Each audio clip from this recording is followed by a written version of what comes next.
Everyone, সবাই কেমন আছো? আশা করছি সবাই ভালো আছো, সুস্থ আছো। তো ঘরে বসে বসে বোর হচ্ছিলাম। তো কাল ছিল সরস্বতী পুজোর দিন। সকালবেলা ঘুরে টুরে এসে আর ইচ্ছা করছিল না রান্নাবাড়ি করতে। আর কাল ছিল আমার হাজব্যান্ডেরও বার্থডে। তো হাজব্যান্ডকে বললাম রাত 9টার সময় চলো, বায়না করলাম যে চলো সবসময় তো ঘরে বসে ঘরে রান্নাবাড়ি করে খাওয়াই। তো আজকে একটা দিন তো বাইরে খাওয়াই যাক, যেহেতু ঘুরে টুরে এসেছি। আর আমারও ইচ্ছা করছিল না যে ঘরে কিছু বানাই। কিন্তু কালকে সকালে একটু করে খেয়ে গিয়েছিলাম, তারপর তো স্কুলেই চলে গেছিলাম, ওখানে বাইরে খেয়েছি খিচুড়ি। তারপরে এসে আর রাতে রান্না করতে ইচ্ছা করছিল না, তারপর সবাই মিলে চলে গেলাম বাইরে ডিনার করতে। তো এদিকে আমার কথা শুনে তো ছেলেও তো খুবই আনন্দ, আর আমার সাথে সাথে আমার ছেলেও তো বাইরে খেতে একদম মানে কী বলবো এক্সপার্ট, একদম আমার মতনই হয়েছে। তো বাড়িতেই কিন্তু বলেই গেছিলাম আমি কিন্তু বিরিয়ানি খাবো। আমি যতই যা থাকুক না কেন, হাতের সামনে যাই সাজিয়ে দেখ না কেন, আমি বিরিয়ানি ছাড়া অন্য কিছুই খাবো না। তারপর এদিকে বাইরে গিয়ে তারপর রেস্টুরেন্টে গিয়ে ভাবছি, মানে বাইরে গিয়ে ভাবছি কোন রেস্টুরেন্টে যাওয়া যায়। কিন্তু আমার আগে আমার ছেলেই ঢুকে গেল ডেলিসে। চলো ডেলিসে গিয়ে তারপর ভাবছি কি খাবো, যেহেতু বাইরের থেকে বলে গেছিলাম বিরিয়ানি খাবো। তাও বাইরে গিয়ে একবার মানে বাইরে গিয়ে রেস্টুরেন্টে ভাবলাম যে কী খাওয়া যায়। চলো আমি একটা মানে বিরিয়ানি নিয়ে নিয়েছিলাম, আর ছেলে আর হাজব্যান্ড নিয়ে নিয়েছিল নান। আর মেয়ে তো কী খাবে জানাই আছে, ওকে বাড়ির যতই মানে যতই করিক না কেন, বাইরে তো বসে 1 ঘন্টা ধরে ওকে খাওয়ানো যাবেই না, বাইরে এসে তার বাড়িতে এসে ওকে খাওয়াতেই হবে। তারপর এদিকে তোমাদের রেস্টুরেন্টে একটু ভিডিও করে দেখালাম। আর বাইরের তখন কি সুন্দর দেখো, বাইরেরটাও তোমাদেরকে দেখাচ্ছি। কালকে যেহেতু সরস্বতী পুজোর দিন ছিল, যদিও রাত 9:30 বেজে গেছে, তখন প্রায় 9:30 বাজে, লোকজন চলাচল করছিলই। আর আমাদের এখানে 1টা 2টা অবধি চলাচল করে। আর আমার যেহেতু রেস্টুরেন্টের সামনেই বাড়ি, অতটা দূর না, তাই হেঁটেই চলে আসা যায়। কোনো অসুবিধায় মন করলে রেস্টুরেন্টে খেতে আসা যায়, কোনো অসুবিধা হয় না। তারপর এদিকে আমি একটু চুল ছেড়ে ভিডিও করতে বসে গেছি। আর এদিকে আমার মেয়ের কাণ্ড দেখো তোমরা, আমার মেয়ের কাণ্ড দেখো, আমার মেয়ের কাণ্ড দেখেছো? দেখো রেস্টুরেন্টে এসেও মোবাইল দেখছে, দেখো।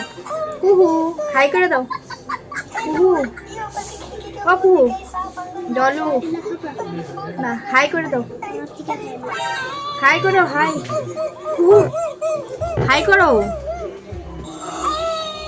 আজকালকার বাচ্চাদের আর কি বলবো বলো, যেখানেই যাক না কেন, কি দুনিয়া একবার থেকে ওপার হয়ে যাক, কিন্তু মোবাইল দেখা এরা ছাড়বে না। তারপর বকবক করতে করতে আমাদের ডিনারও চলে আসলো। এদিকে দেখো নান আছে, আর আমি তো বলেইছিলাম যে বিরিয়ানি খাবো। আর আমার ছেলে তো নান দেখে, বাটার নান দেখে খুবই হ্যাপি হয়ে গেছে।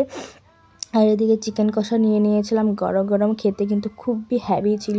চলো অনেকটা বকবক হয়ে গেছে, এখন মানে প্লেটে প্লেটে করে বেড়ে নিই, চলো খাওয়া যাক। অনেক কথা বলেছি, আর এখন দেখে মানে আর লোভ সামলানো যাচ্ছে না। আর আমার কি বলবো, যাই থাকুক বললামই তো, বিরিয়ানি হাতের সামনে থাকলে আমি এদিক ওদিক কোনো দিকেই তাকাই না, আগে সোজা আমার চোখটা বিরিয়ানির দিকেই যায়।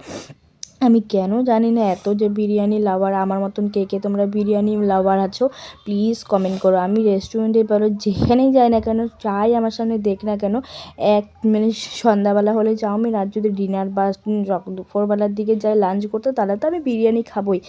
আমার এই দুটো খাওয়া যে এত কেন ভালো লাগে, বিরিয়ানি আর চাউমিন, বাস, আমাকে আর কোনো কিছু না, মানে কী বলবো, বিরিয়ানি আর চাউমিন লাভার আমি। দেখো এদিকে খাওয়াও শুরু করে দিয়েছিলাম, যেহেতু প্লেটটা দেখা যাচ্ছিল না, মানে একটু অন্ধকার অন্ধকার পড়েছিল, তাই আমি হাতে তুলে লাইটের সামনে নিয়ে খাচ্ছিলাম। এটা আবার ভেবো না তোমাদেরকে দেখানোর জন্য খাচ্ছি, একদমই মোটেও না, কিন্তু অন্ধকার পড়েছিল তাই প্লেটটা হাতে নিয়ে খাওয়াচ্ছিলাম।